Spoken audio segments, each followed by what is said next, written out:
Expedition cruising is like no other type of cruising. I've joined the Caledonian Sky as she's cruising through the islands of Papua New Guinea to find out why. What makes this so different is that it's less about the ship itself and more about the destinations. In remote parts of the world like this, if you tried to do a similar tour by land, it would take you a very long time indeed. Once you get on board the ship, you unpack only once, you've got the consistency of your delightful cabin, you've got great food, wonderful service from the staff on board, and each day you're going out on adventures and exploring really remote parts of the world. The destinations come to you. This style of cruising attracts like-minded travellers, as cruise director Peter Graham explains. The general atmosphere on board is created by the passengers themselves. On the smaller ships, it becomes rather like a private club, I think. And we have guests that sometimes do 2-3 trips a year. So they're extremely well travelled and they're adventurous. They really want to try something different. We go to places that are difficult to get to. But the other thing is that the people who are on board are like-minded. They're all people who love to travel, and that's what we love.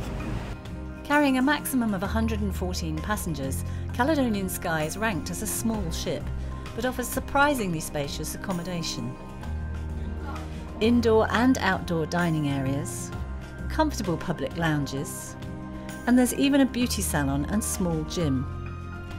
And out on deck there's space to relax and enjoy the warm weather, as well as admire the passing scenery. But as expedition leader Christine Hannon explains, the ship's small size offers the biggest advantage. Shallow drafted ship means that we can go in areas where no big ships can come, and that is the main benefit, to explore the unexplored. You see the natural world, you encounter fantastic cultures, and for us the key thing is our zodiacs. Going out on the Zodiac, great fun. You go down to the departure deck and there's lots of people to help you get onto the Zodiac. Sit down, take your place, and then off you go across the waves to where you're landing. Dry landing is onto a jetty, that's not so common. Wet landing is straight into the lovely sea, and that's not a problem. You walk up onto the beach and there you are. Well, when we've gone out on the Zodiacs, it's incredibly easy actually, and well managed by the staff. I found it really exciting to be on the Zodiacs. It's a great feature of this ship and it's really quite a marvellous experience. On this cruise, exploring by Zodiac meant visiting what would otherwise be inaccessible islands.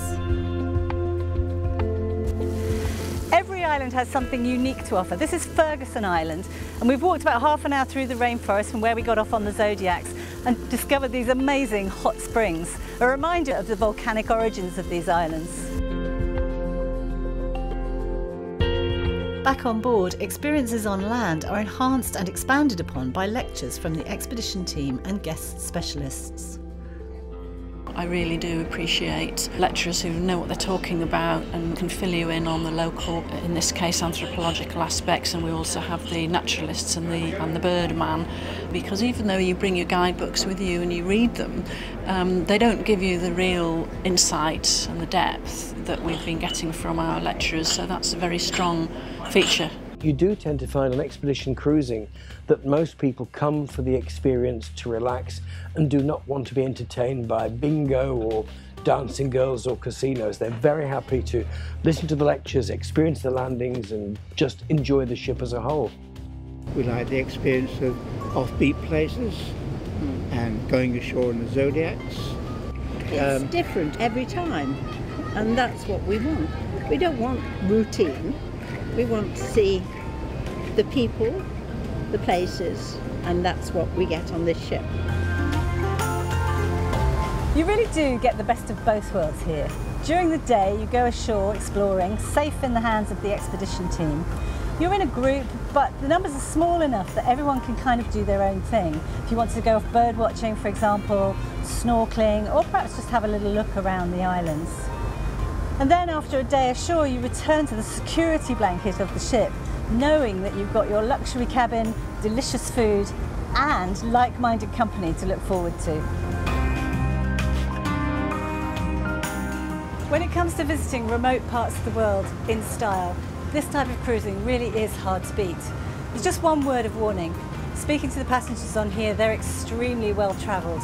Expedition cruising clearly is addictive.